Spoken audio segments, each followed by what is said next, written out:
ಕೇಳ್ತಾ ಇಲ್ಲ.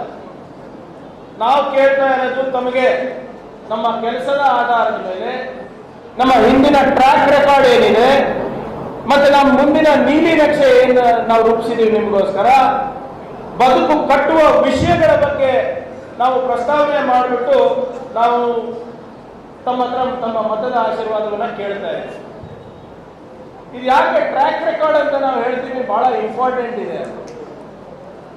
ಹಿಂದೆ ನಾವು ಏನು ಮಾಡಿದೀವಿ, ನಾವು ನುಡಿದಂತೆ ನಡ್ಕೊಂಡಿದೀವ ಇಲ್ಲ ಅಂತ ನೋಡೋದು ಜನರಿಗೆ ಬಹಳ ಇಂಪಾರ್ಟೆಂಟ್ ಆಗುತ್ತೆ.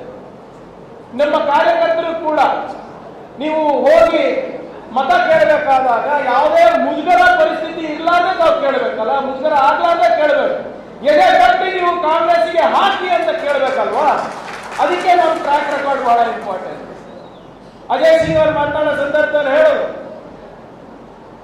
ಹಿಂದಿನ ಸರ್ಕಾರದಲ್ಲಿ ಅಂದ್ರೆ ಹಿಂದೆ ನಾವು ನಮ್ಗೆ ಅಧಿಕಾರ ಇದ್ದಾಗ 165 ಭರವಸೆಯಲ್ಲಿ ನಾವು 158 ಭರವಸೆಯನ್ನು ನಾವು ಕೊಟ್ಟಿದ್ವಿ. ಬಿಜೆಪಿಯವರು 617 ಭರವಸೆಯಲ್ಲಿ ಬರೀ 51 ಕೊಟ್ಟರು. ಇದು ನನ್ನ ಅಂಕಿಅಂಶಗಳಲ್ಲ, ಬಿಜೆಪಿಯವರ ಅಂಕಿಅಂಶಗಳು. ಹಿಂದಿನ ಸರ್ಕಾರದ ನಮ್ಮ ಟ್ರ್ಯಾಕ್ ರೆಕಾರ್ಡು ಮತ್ತೆ ಈಗ ಕಳೆದ 10 ತಿಂಗಳಲ್ಲಿ ನಾವು ಮಾಡ್ತಾ ಇರುವಂತಹ 5 ಗ್ಯಾರಂಟಿ ಯೋಜನೆಯ ಅನುಷ್ಠಾನವನ್ನು